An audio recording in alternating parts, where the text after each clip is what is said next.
half of the teens surveyed said that they would change their online behavior if they knew their parents were watching, and more than 70% have done something that they like to hide in their online activity. I mean, I know a number of friends whose kids will simply not allow them on their Facebook page, and each family gets to deal with that in a slightly different kind of fashion.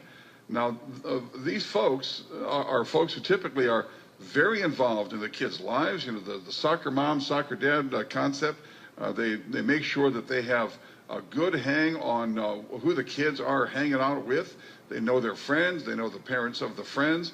This is, you know, by and large, a suburban issue as well as an urban issue.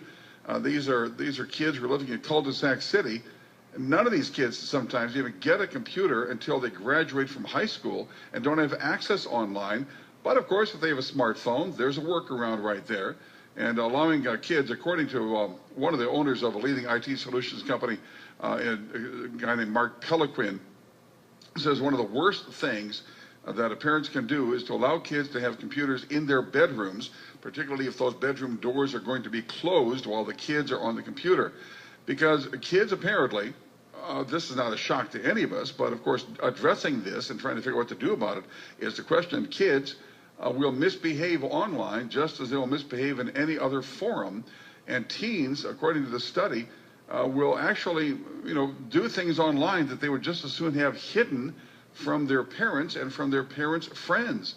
It's an interesting study sponsored by McAfee called The Digital Divide, how the online behavior of teens is getting past parents. Mitch Butler is actually an online safety expert who has an app that will help alert parents when bullying or sexting is happening on their child's Facebook page. Good morning, how are you? Good morning. Thank you for having some time with me this morning. Well, thanks very much for being with us. I kind of detailed what this study had to say, Mitch, that, you know, kids are going to misbehave. Look, I'm a parent, and I'm well aware that kids will misbehave in any avenue given them.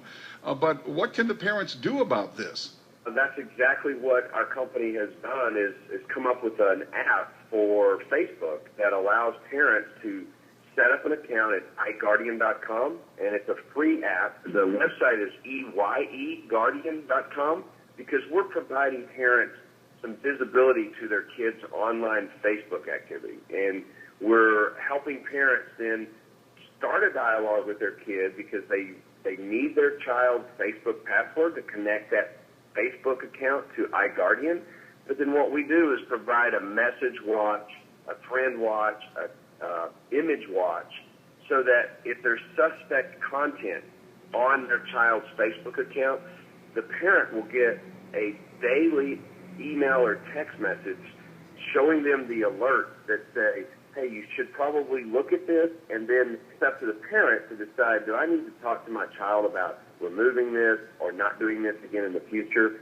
And that's where, again, the study you referenced, kids today, 70% of them, 7 out of 10 say they hide their online activities from their parents. Okay, and actually, look, this is one of the problems here, Mitch, is I know that there are parents listening right now who are saying, you know, I have a 16-year-old son.